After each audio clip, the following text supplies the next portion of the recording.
slide, you see basically the efficiency trend over time, the baseline trend.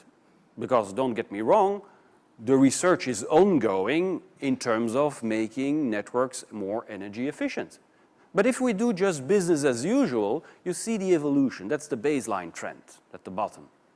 We have set this target high, bold, ambitious, in order to think disruptively, in order to define these new architectures. And what we really want to show and to prove is that we are using traffic models in order to look at the networks in 2020.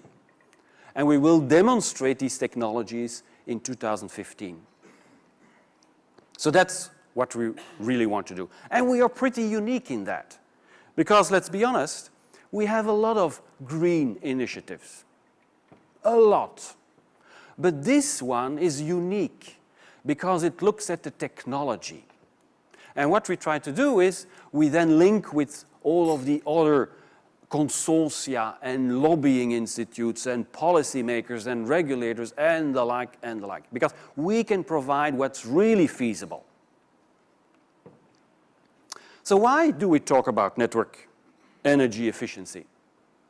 Well, if you look at network, and that's the only formula, by the way, that I will show to keep it simple, energy efficiency is really about delivering traffic per user and looking at how much power you need in order to deliver that traffic.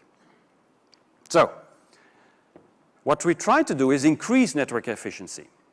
And how do you do that? Well, by reducing the power to bring these bits to the end user. And what we try to do is really look at it from two perspectives. First of all, we want to really bring these information, the bits to you, to the end user, in a lowest cost possible.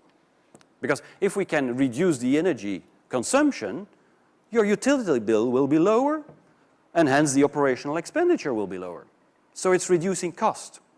But it's also reducing the carbon footprint. Yes, because I'm using less power. And guess what? Because I'm more efficient, I will be using less power, I will be able to use these renewable energy sources. Because if I try to do that today, you would see these base station towers with huge solar panels, because that's how much they consume. It doesn't work. So if I make it more efficient, then I can think about using reusable energy sources.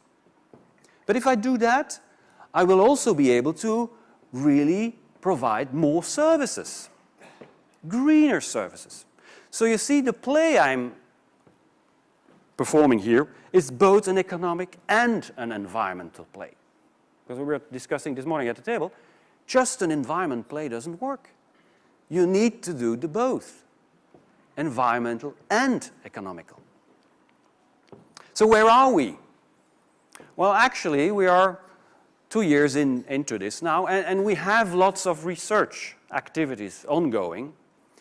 We look at disruptive new actions being taken, and we try to build architectures as well as roadmaps. We build research portfolios which look at new technologies, which we will then introduce. And at the bottom right corner, and it's made such that you really cannot read it because that's the new technologies we are working on. So if you want to know more, become a member. The end of commercial. So at the bottom right, you see the evolution. It's on the x-axis, you see the short, medium, long term, and on the y-axis, basically the power used by a user. And you see that there is a downward trend, depending on which technologies will become available, short, medium, long term. You see the basically the watts per user going down tremendously. And we have done a couple of major demonstrations you might have heard of in the wireless area as well as in the fiber to the home area. I will skip this one. So let me summarize and conclude. One, I hope you saw that ICT networks are growing extremely rapidly. But we have a scaling problem. Scaling of these networks in order to cope with traffic growth is dramatically difficult. So we need to take action. We need to focus on energy efficiency. In order to do that, we have set up a consortium approach, a very innovative way in order to approach such a difficult task, bringing together stakeholders and setting a dramatic, holistic, bold goal, the 1,000 factor. Finally, we have done 2 years now. We have found new technologies. We have some roadmaps available. We still have a long way to go, but we are confident we will get there. Thank you.